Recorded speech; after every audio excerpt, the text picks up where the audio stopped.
बहरहाल नवा नवा मिसाल क़ाइमु थियनि पिया, छाकाणि त असां ही जेको रिवायती अगवाखोरी, रिवायती भत्ताखोरी, फुरूं, लुट मार, इन ते हाणे सोसाइटी इम्यूनिटी क्रिएट करे वरिती। पोइ असां ॾिठो त जॾहिं हू अयास पठाण पहिरीं प्रिया वारो पाण ॾिठो मामिलो, त हिकदमि सोसाइटी में हिकिड़ी लहर छाइजी वई। वरी हू शिकारपुर वारो ॿारु हो, पोइ वरी ही अयाज़ पठाण हो, त उते हिकिड़ी तमामु सोसाइटी में हिकिड़ो सफ़ा थरथलो मची वियो ऐं पैनिक थी, छाकाणि त हीउ हिकिड़ो नओं मतिलबु हिकिड़ो नासूर उभरी साम्हूं आयो, त माण्हुनि खे वधीक सूरु थियो। कुझु सूर हूंदा आहिनि ज़िंदगी में, माण्हू चवंदा छा हीअ सूरु आहे, माण्हू चवंदा यार गोॾनि जो सूरु आहे, चेल जो सूरु आहे, उहो रहंदो आहे, माण्हुनि सां हिकिड़ी तरीक़े सां एडजस्ट करे वेंदो आहे। त असांजी समाज शायदि हिननि रिवायती, उहे बि हीनियस क्राइम्स आहिनि, ज़ुल्म आहे, पर उन सां शायदि त पोइ हिननि ॾोहारियुनि हिकिड़ो नेक्स्ट लेवल ते खणी विया पंहिंजो ॾहका ऐं पंहिंजो हू विझण लाइ। हीउ जेको ताज़ो हिन ॿारड़े जो आराई ॿारु, छा नालो अथसि, हुसैन आराई जो हिकिड़ो नेक्स्ट लेवल ते खणी विया, त घर में खणी ॿार खे खणी हलिया विया। यानी इहो हिकिड़ो अञा हिकिड़ो ॾाको मथे चढ़ी आहे। हीउ जेको तव्हां किसो ईअं ॿुधायो पिया, अगरि ईअं आहे, मूं अञा न ॾिठी आहे वीडियो, त यानी हिकिड़ी ओपन चैलेंज आहे to the writ of law. कानून खे हिकिड़ो ओपन चैलेंज ई ॾोहारी ॾियो वेठा आहिनि, ऐं कानून जी बेवसी। ऐं तव्हां चओ पिया हू शहीद वीचारो जेको मारिजी वियो, हुनजे चहिरे ते का मुर्ख हुई, मां त उन ॾिठी आहे, पर हींअर हिन सॼे जेको कानून खे ही धाड़ियल जेके आहिनि वॾा टहक ॾेई ॾिसनि पिया, त हा करिणो जो करणो आहे, करे ॾेखारियो छा था करे सघो।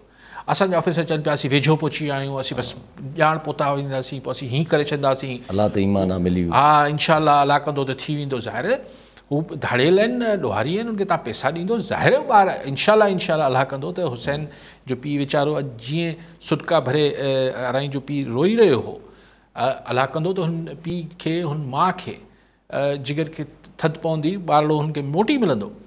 But then is that all? Ayaz Pathan मिली वियो, बिल्कुलु शानदार, ॿियो खणी अची वियो न पनवा किलो, एग्ज़ैक्टली। हा त न, पर अयास पठाण खे मिली वियो, चवनि था हुनजी फैमिली कोयटा शिफ्ट थी वई, जेको बि थियो। यानी हाणे जखमाबाद ऐं कंदकोट खां कोयटा जेको आहे उहो बहितर आहे अमन अमान जे हवाले सां। त चवण जो मक़सदु आहे त हाणे इहो मिली त वियो, पर जेको अज़ाब हुन ॿार भोॻियो, जेको हुनजे माइटनि भोॻियो, जेके सॼी सोसाइटी भोॻियो, बसि चलो चलो चलो आगे बढ़ो आगे बढ़ो, उहो त थी वियो। वरी हुसैन आराई, यस, प्रिया कुमारी जो त ॾुख वञे नथो। एग्ज़ैक्टली। त ॾिसी मतिलबु ही जेको ऐं अहिड़ा जेके हीनियस ॿिया तव्हां ॿुधायो पिया, त अहिड़ा वाक़ियात बेसिकली हिकिड़ो ओपन चैलेंज आहे रिट ऑफ लॉ खे। ऐं कानून लागू कंदड़ जेके आहिनि, पुलिस आहे, हुकूमत आहे, इंतिज़ामिया आहे, बसि हू हुननि खे हुन टहकनि जी का शायदि परवाह कोन्हे या हिमत न आहे उन्हनि खे रोकण जी। छा थो चई सघां साईं? अच्छा, पोइ ज़रा एॾी इनेक्शन त पोइ माण्हू छो न करे सवाल? पोइ त माण्हू सवाल कंदो न, त छा मसइलियत आहे, सियासी मसइलियत आहे, छा मसइलो आहे? हाणे छा मूंखे ॾिसो, मूंखे त आउं त सोचे बीठो आहियां, जेके मूंखे अगरि किथे किथे कुझु ॿुधण में मिले थो त मुख़्तलिफ़ कॉन्स्पिरसी थ्योरीज़ आहिनि, साज़िशी थ्योरीज़ आहिनि, त आउं त चवां थो भला जेको करिणो आहे करे वठो, अमन त करे ॾियो माण्हुनि खे। ॿियो कुझु त भई पीअण जो साफ़ पाणी न आहे, तालीम प्रॉपर न आहे, सिहत जी फैसिलिटीज़ न आहिनि, करप्शन आहे, ॿिया मसइला आहिनि, महांगाई आहे, बेरोज़गारी आहे, पर जानो माल जो तहफ़ुज़ त ॾियो यार। इहो कहिड़ो मसइलो आहे? हिन लाइ कहिड़ी IMF जी मदद खपे? हिन लाइ कहिड़ी जेको आहे को वॾी का असांखे इमदाद अमेरिका ॾींदो, टेक्नोलॉजी ॾींदो, जो असीं हलो terrorism is a different phenomena, ऐं हू क्रॉस बॉर्डर थिए थी, अफ़गानिस्तान आहे, इंडिया आहे, LF आहे, ॿिए आहे, हुन लाइ वरी टेक्नोलॉजी खपे, हुन लाइ वरी हिकिड़ी हुनमें स्लीपिंग सेल्स। हीअ आलम आश्कार धाड़ियल वेठा आहिनि।